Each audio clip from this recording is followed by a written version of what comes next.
Γεια σας παιδιά, και σήμερα θα φτιάξουμε κουλουράκια πασχαλινά. Αλλά εγώ όμως θα τα βάψω τα κουλουράκια για να είναι όμορφα και ωραία. Έχουμε βάλει στο μίξερ 250 γραμμάρια βούτυρο. Βάζουμε φυτικό βούτυρο και βάλαμε και 2 κούπες ζάχαρη άχνη και τα βάζουμε τώρα να χτυπήσουμε για να αφρατέψουμε.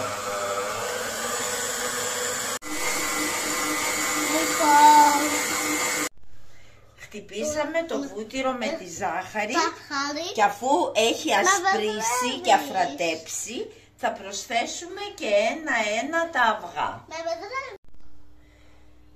Σπάσαμε μέσα στο βούτυρο με την άχνη που χτυπήσαμε πριν 7 αυγά και ρίχνουμε και τις βανίλιες για να πάρει άρωμα. Τώρα βάζουμε τα αυγά στο ποτήρι.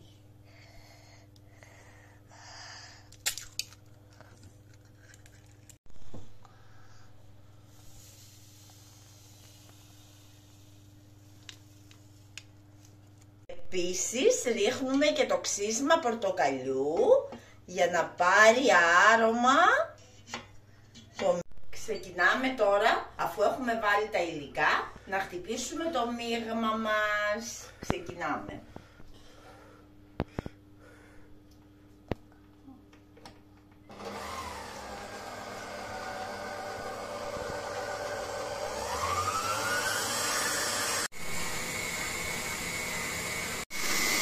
Στο μείγμα που χτυπιέται ρίχνουμε και ένα κουταλάκι αμμονία.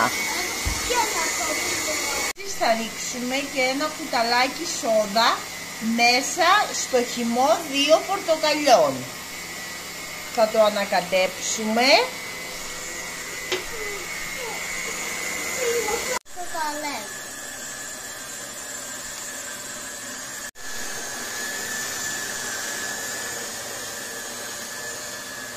Τώρα θα βάλουμε το δέρμα.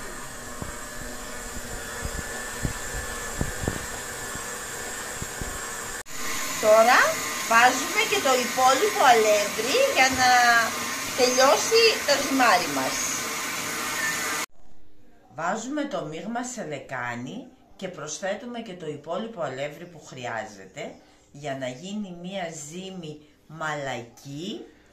Τη ζυμώνουμε λίγο και την αφήνουμε μισή ώρα να ξεκουραστεί και μετά πλάθουμε τα κουλουράκια.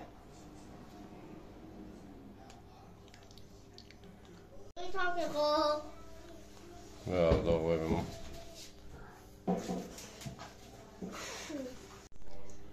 Αφού έχουμε ζυμώσει το ζυμάρι μας, είναι έτοιμο τώρα να το αφήσουμε να ξεκουραστεί σίγουρα μισή ώρα και μετά να πλάσουμε τα κουλουράκια και να τα ψήσουμε.